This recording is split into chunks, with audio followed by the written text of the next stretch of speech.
காரைக்கால் மாவட்டத்தின் நகர பகுதியில் அமைந்துள்ள தந்தை பெரியார் அரசு மேல்நிலைப் பள்ளியில் நாட்டு நலப்பணி திட்டத்தின் சார்பாக போதை தடுப்பு விழிப்புணர்வு பேரணி ஊர்வலம் நடைபெற்றது. காரைக்காலில் நகர பகுதியில் அமைந்துள்ள தந்தை பெரியார் மேல்நிலைப் பள்ளியில் நாட்டு நலப்பணி திட்டத்தின் சார்பாக போதை தடுப்பு விழிப்புணர்வு பேரணி பள்ளி மாணவர்கள் ஊர்வலமாக சென்றனர். இப்பேரணியை நகர காவல் நிலைய ஆய்வாளர் புருஷோத்தமன் கொடியசைத்து துவக்கி வைத்தார். இப்பள்ளியின் துணை முதல்வர் பாஸ்கரன் தலைமையேற்று தலைமை உரையாற்றினார். முன்னதாக பள்ளியின் நாட்டு நலப்பணித்திட்ட அலுவலர் விஸ்வேஸ்வரமூர்த்தி அனைவரையும் வரவேற்றார்.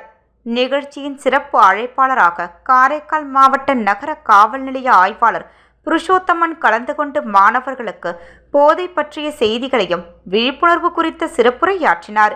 இப்பேரணியானது பள்ளியிலிருந்து துவங்கி புதிய பேருந்து நிலையம் மற்றும் PK சாலை வழியாக சில முக்கிய பகுதிகளுக்கு சென்று பொதுமக்களிடையே விழிப்புணர்வை ஏற்படுத்தி மீண்டும் பள்ளியை வந்தடைந்தது. நிகழ்ச்சி நிறைவாக பள்ளியின் தலைமை ஆசிரியை செல்வராணி நன்றி உரையாற்றினார். மேலும் பள்ளியின் இருபால் ஆசிரியர் பெருமக்கள் மற்றும் அலுவலக ஊழியர்கள், பணியாளர்கள், தன்னார்வலர்கள் ஆகியோர் இப்பேரணியில் கலந்து கொண்டு சிறப்பித்தனர்.